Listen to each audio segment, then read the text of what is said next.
Assalamualaikum warahmatullahi wabarakatuh. Kembali lagi di Belajar Geografi. Pada pertemuan kali ini akan mempelajari materi geografi kelas 12 tentang interpretasi peta dan pengolahan citra penginderaan jauh terkait jaringan transportasi dan tata guna lahan. Dimulai dari interpretasi peta.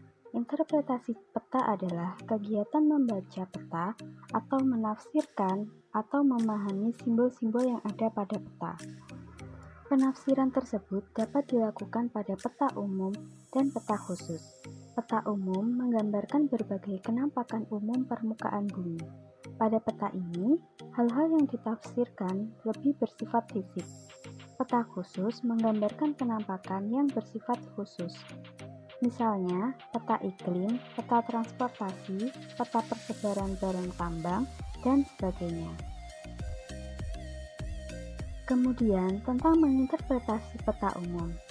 Dari sebuah peta, kita dapat mengetahui bentuk relief dari suatu tempat atau wilayah, baik itu wilayah dasar laut maupun wilayah daratan.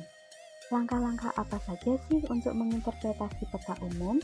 Di bawah ini akan dijelaskan.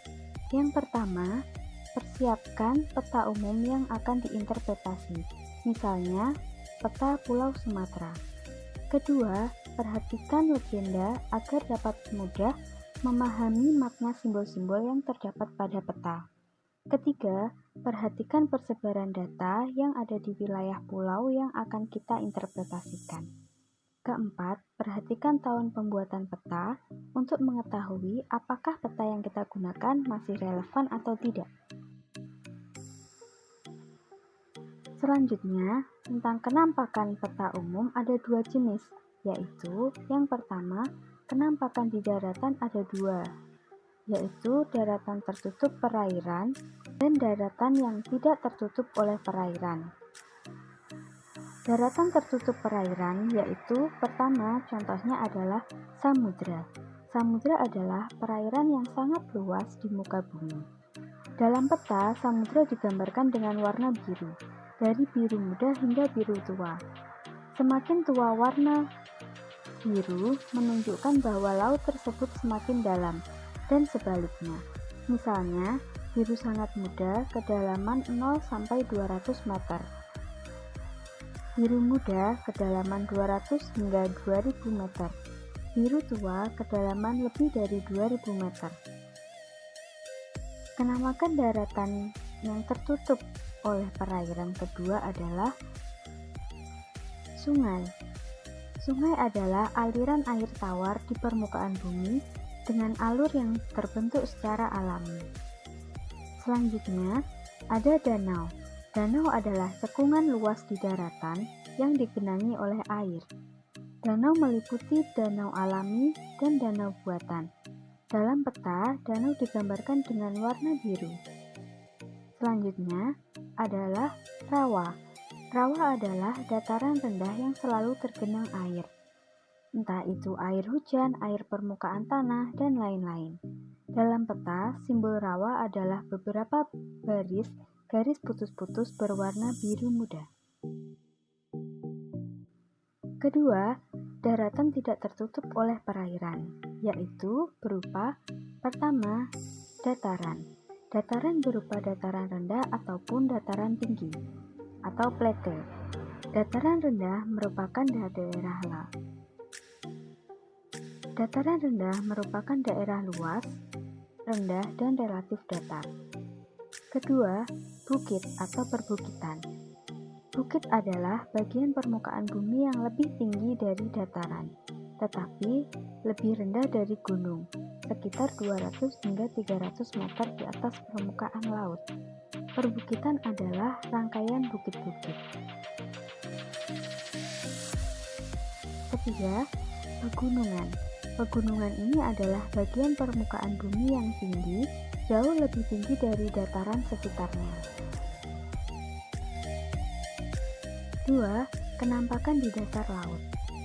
Berikut adalah gambar kenampakan di dasar laut. Ada wilayah benua, paparan benua, tebing benua, hingga gunung api. A. Paparan benua. atau continental shelf, merupakan kelanjutan wilayah benua atau kontinen. Kedua, dataran abisal. Dataran abisal ini adalah dasar laut yang luas setelah tebing benua dan mengarah ke laut lepas. Dataran abisal merupakan bagian dari paparan benua. 3. Punggung laut atau ridge. Ridge adalah bentukan di dasar laut yang mirip tanggul raksasa. Panjangnya bisa ribuan kilometer. Punggung laut ini dibatasi oleh laut dalam di kanan kirinya. D. Gunung laut. Gunung laut adalah bagian yang berdiri sendiri dan kakinya mulai dari dasar laut. Puncak gunung dapat muncul ke permukaan air. Contohnya Gunung Krakatau di Selat Sunda. E. Lubuk laut atau basin. Basin ini adalah cekungan di dasar laut yang berbentuk bulat atau lonjong. F. Trench atau palung laut. Palung laut adalah dasar laut yang sangat dalam dan berdinding curam, yang semakin ke dasar semakin menyelam. Palung laut yang sempit dan tidak terlalu curam disebut trench, sedangkan jika lebar dan curam disebut trough. Selanjutnya, agar simbol-simbol yang terdapat di dalam peta dapat dipahami dengan benar, simbol-simbol itu harus dibuat secara standar. Simbol-simbol yang biasa digunakan dalam peta adalah sebagai berikut. Kalian bisa melihat simbol-simbol yang ada dalam peta. Selanjutnya, materi dan unit kegiatan belajar mandiri atau UKBM dapat kalian akses pada link di description box. Selamat belajar. Wassalamualaikum warahmatullahi wabarakatuh.